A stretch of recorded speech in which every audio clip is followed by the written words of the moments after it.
I just saw this video the other day, and this talks about the subject of people who are trans and who are transitioning from being trans, and how I wouldn't say the government, but how society is trying to downplay the research that goes into people who want to detransition themselves as a trans person, and how society and especially some of these colleges and universities who want to try to stop people from doing this type of research. So we're just going to go ahead and get into this video. It's another clip from RT News. And, you know, like I said, I like watching some of RT News' stuff because it seems like that they do kind of give an unbiased approach to certain things, especially when it comes to topics like this. So what we're going to do is that we're going to go ahead and get into this video, and I'm going to do like I always do, kind of give my commentary, you know, at certain points and stuff like that. But I think that this video is pretty self-explanatory, so I probably won't be doing so much starting and stopping.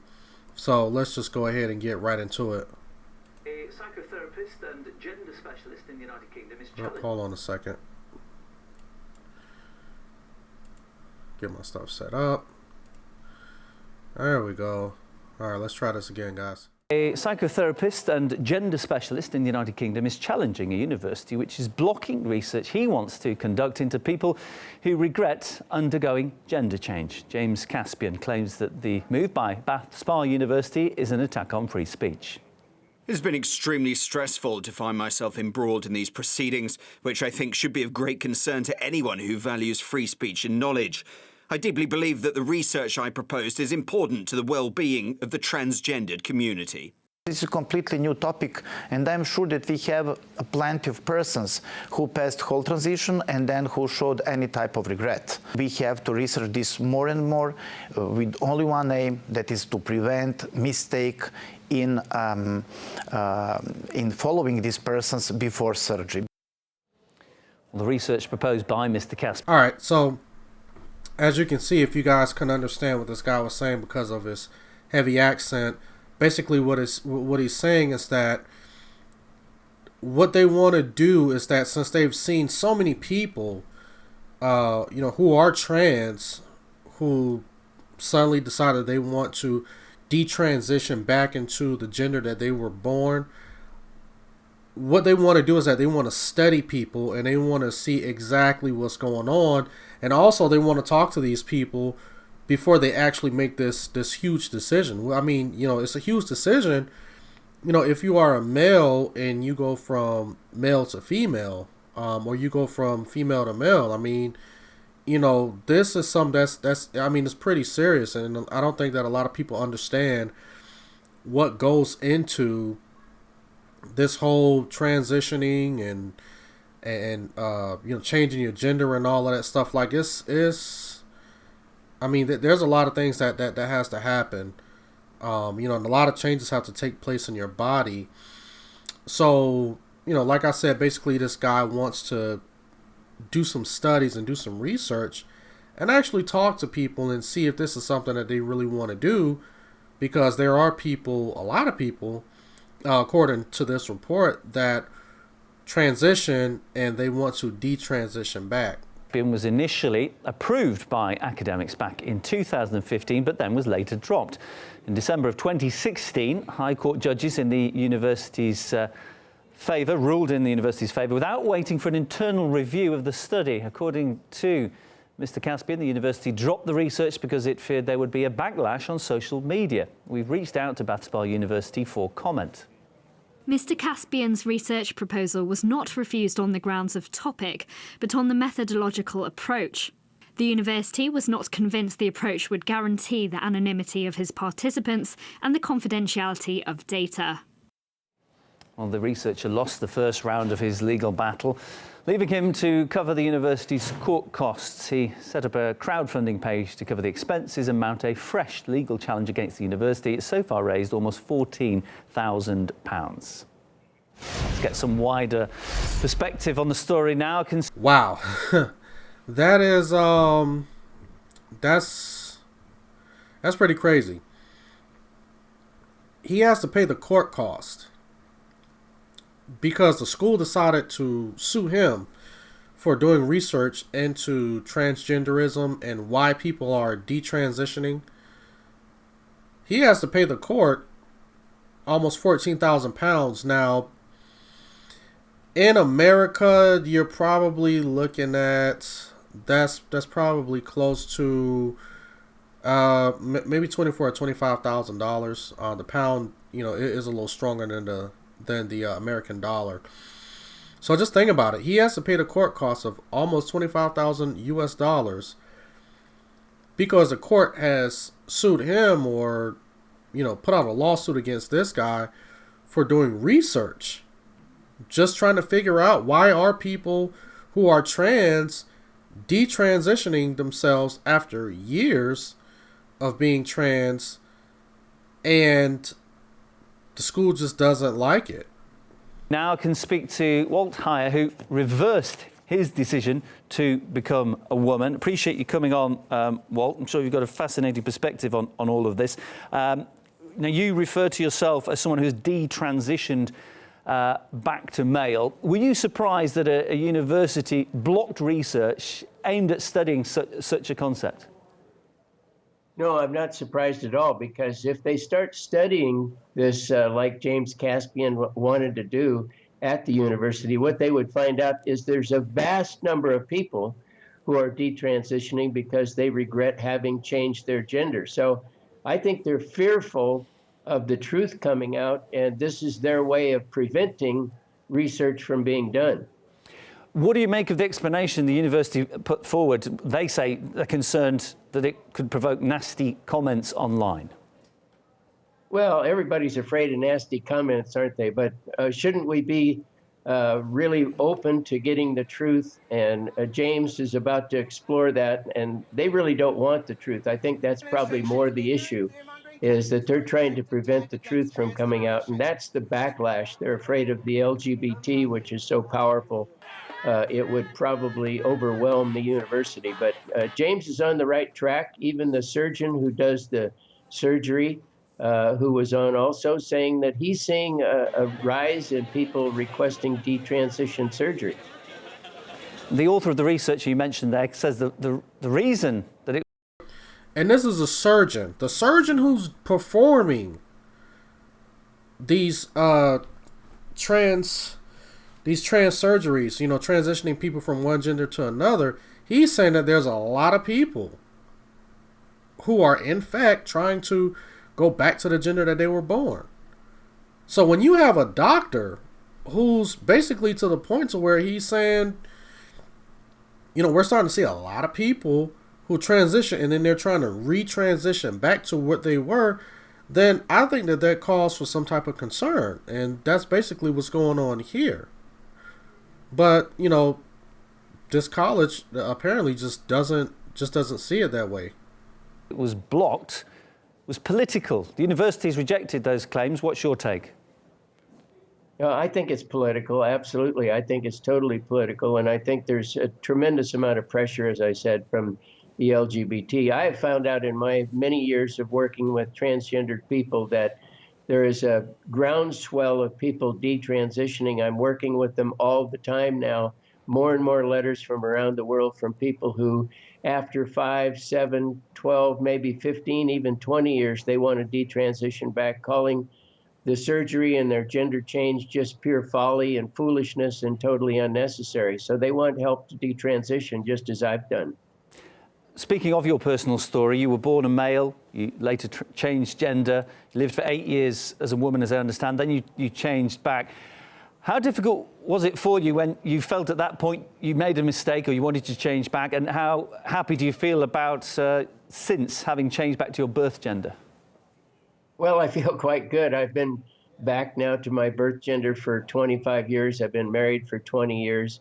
When I discovered that that this whole transgender thing is built solely on feelings, there's absolutely no objective proof that anyone is a transgender except by them self-identifying as a transgender. There's no medical proof that anyone is a transgender, and there's no proof that anyone benefits from the surgery over the long term. Now, some people like myself feel like we had a good time while it lasted. But when the truth rears its ugly head and that you really can't change your gender biologically, that you're living this whole thing is just total foolishness, and you want your life back, you want to live in reality and not in some, surgically made transgender life. You detransition back and you take on a life of reality, and you're much happier having done that. Walt, very kind of you to come on and share your experiences with us. Appreciate your time and your opinions. My guest, Walt Heyer, who transitioned himself back to male. Thank you. Thank you. My pleasure. All right, so as we can see from that video, guys, this is something that us Christians, we've been talking about for a long time. Especially as this topic of transgenderism and all of that stuff is starting to become very popular in today's culture and in today's society. There's a lot of people who are fighting this false fight of transgenderism and, saying that there's only, that there's not only one gender. There's like, I think they're up to, an infinite amount of number of genders and stuff like that, which is crazy. But the biggest problem is when a person who says that they are one gender, let's say if a person is male and he decides that he wants to transition into female. And by the way, I'm going to touch on this and see and tell you and explain to you why I think that it's majority of men who are having this issue instead of, a balance of men and women. But anyway, when you have a person, a male who says that he feels on the inside that he was born female, like for instance, I saw this video one time and there was this guy who was, born a guy, and like he made a YouTube video and he was crying because he said that when he looked at himself in the mirror and he looked at his genitals, like it really sent him into a great depression, because he was looking at parts that he said shouldn't be there. Now, I don't know about you guys, but I think that when a person has that type of mentality, I think it's best for us to really sit down and to talk to someone and ask them why do they feel that way, instead of just saying, I know this guy or I know this female, who can go and just remove that appendage from you if you feel like that it's not supposed to be there. I mean, just think about it. What if I decided I want to cut my right hand off? And I just said that this thing is not supposed to be here. I'm supposed to have a cyborg arm. And not to get too much off a subject, I was watching a video, and the technology that they got today is just phenomenal. This guy was an amputee, and I can't remember what college it was off the top of my head, but they had found a way to make these mechanical prostheses for people who were, people who had, lost an arm or a leg or something like that. And I was joking around with my kids, and I told them, I said, I would love to have, some robotic arms. And the way this thing works is that just like how I'm able to just take my hand and move it, move my fingers and all of that stuff, they found a way to connect this mechanical prosthesis to an amputee, and they're making it to where however this person wants to, if this person just thinks about moving their fingers or their hand, the robotic hand or the robotic arm, just by them thinking about it, they can do the exact movement as if they were using a natural hand. And they have these pressure sensors and stuff like that. Anyway, I was joking around with my kids. I said, I want that. I said, I want a robotic arm. I said, I would love to just, cut my arm off and have this robotic arm. And it was just like, Dad, no, like you already have these God-given hands that work fine. They're functioning the way that they're supposed to. And I kind of use that same type of argument to someone who is trans. And when we look at someone who has these feelings of they feel that they're supposed to be another gender, I think that it's only right that we have someone to come up with the research, especially people who are actually performing these surgeries. So why should we sit back and not come out or not allow someone to do the surgeries or to do the research? But, like I said before, I don't think that this has anything to do with acceptance of trans people and trying to make people more tolerant of people who claim that there are different genders.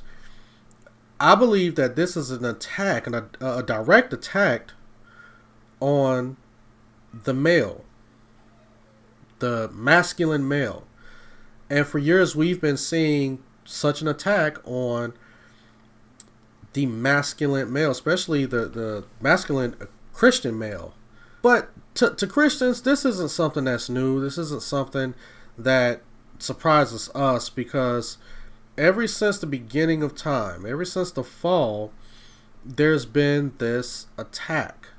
And even the Bible predicted that there will be attack on the seed of the woman. And that's what we're seeing now. This is a direct attack on the seed of the woman. Especially the male, because a man is supposed to be the protector, the provider, the head of his household.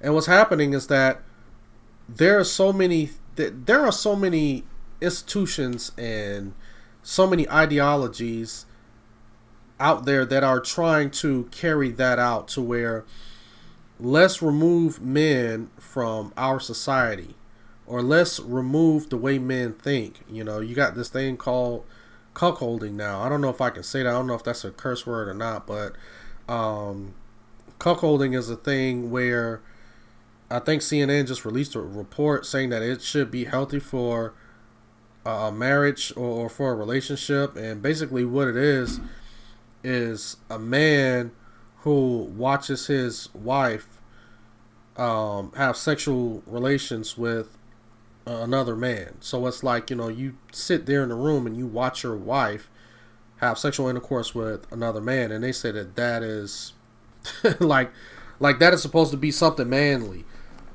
Also, you even had the guy singer Genuine, who was under attack because he was in London and he was on the show called Big Brother. And for those who aren't familiar with the show Big Brother, what they do is that they get a bunch of people and they put them inside of this house. And it's not really, it's not like it's a real house. It's like they have this big warehouse and they set it up to where it's like a house, and they keep them in there for like 3 months. And every so often, they remove a person from the show, stuff like that, to see how people are going to interact. It's basically like a social experiment. Well, anyway, they had this thing called Celebrity Big Brother, and they had all of these celebrities, I think from around the world, probably most likely just the UK and the United States. And Genuine is a singer from here in the United States.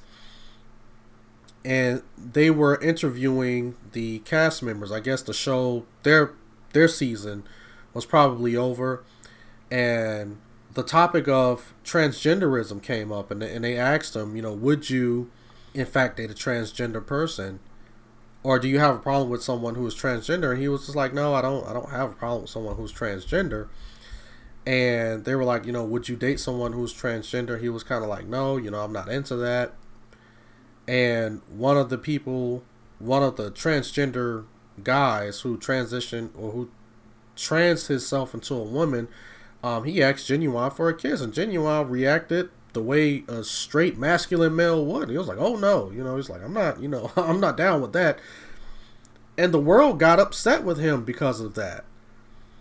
They got upset because a straight male did not want to kiss or have some type of physical, sexual,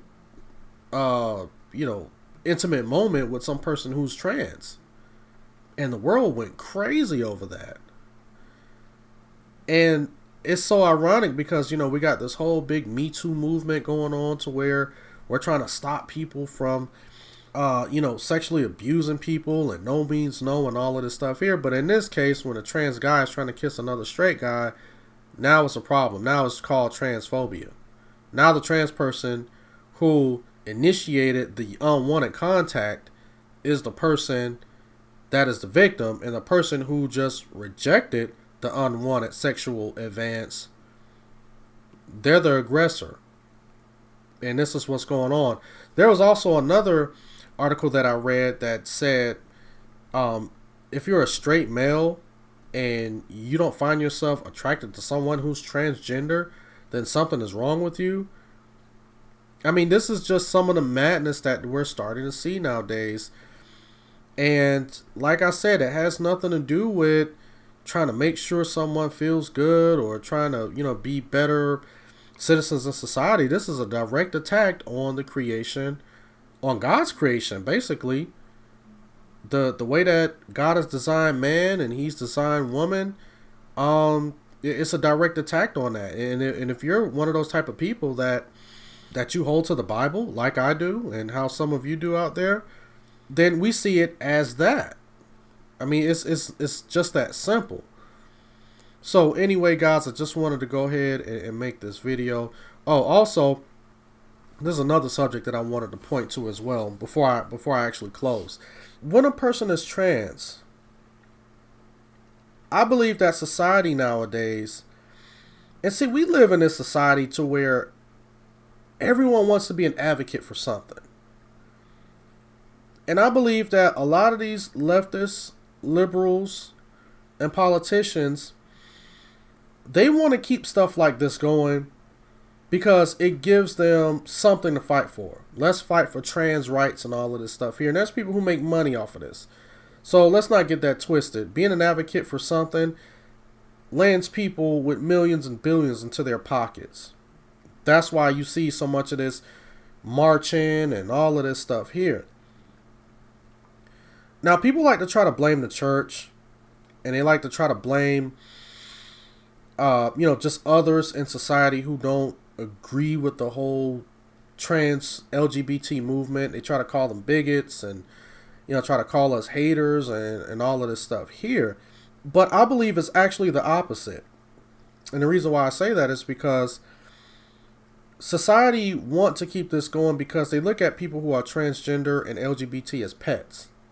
Especially people who are straight. They look at the LGBT community and transgenders as their pets. So they can have something to fight for, so they can go out and hold up a sign and picket and make up t-shirts and, to go to different events, for whatever reason. But people like us, a guy like me who's a Christian, when I come across people who are trans, the first thing that I ask them is, well, why do you feel this way? What is it in you to make you feel this way? Are you sure this is something that you want? And why? And the Christian is there to talk to the trans person. Because, see, I've talked to people who are homosexual. And to my surprise, there are a lot of people who are gay and who are homosexual that just need somebody to talk to. And I've had gay people tell me straight up, and this is on more than one occasion, that they want to be in heterosexual relationships. They would love to be able to be married to someone of the opposite sex and have children. But it's just that so many of the people that they've surrounded themselves with, it makes it very tough for them to do that. And the LGBT community is very hard on people who walk away from the LGBT community. They claim to be, a lot of these people claim to be accepting and loving and tolerant, but there are, I mean, the LGBT community, if you walk away, there are people who have gotten death threats. They've been harassed, they've been attacked, and they claim that Christians do stuff like that, but I mean, you leave the LGBT community and you turn around and become straight, and they find out about it. I mean, you may have to move out of the city or move out of that state. But see, when people who have these issues, when they need somebody to talk to and they've surrounded themselves by these extreme leftist liberals, they've surrounded themselves with other people in the LGBT community and these so-called activists and politicians who are telling them that this is all normal, this is okay. But on the inside, these people are not really feeling that way. What usually happens is when they feel like that there's no one in their corner because no one is listening to them, especially the people who call themselves friends of theirs, they believe that the only way out is suicide. And another statistic that a lot of people don't want to talk about is how the suicide rates is basically the highest in the trans community. People don't want to talk about that. That majority of people who go through with the full surgery of becoming trans, they end up committing suicide. And their suicide rate is, I believe, is the highest in this country. And it's not because of bullying, it's not because of the church, it's not because of, reading scriptures or anything like that. It's because I believe that these people have some mental issues that they need worked out, and somebody needs to talk to them. And really, I think that there needs to be someone who can actually counsel unbiasedly people who are trans. And I think that there needs to be more support for people who are trans, who are feeling a certain way, instead of one way or the other. Instead of just, don't worry about those crazy Christians. They're bigots, they're haters, they're this and they're that. Don't let society tell you who you can and can't be. I think that people need to start opening up and start saying, well, let's hear what the other side has to say. And just like you heard in the video, the one guy said that they don't want that. They don't want to hear, they don't want the truth because they want to keep this going. They want to keep stirring the pot. And like I said, I believe it's a huge conspiracy going on. And I think the biggest conspiracy is, like I already said, this is a direct attack on men. It's a direct attack on God's creation for man and woman. And I think that's just what it all boils down to. But anyway, guys, that's enough. This video is almost 30 minutes long. As always, if you like what you heard, rate, share, comment, subscribe, and you guys have a blessed day.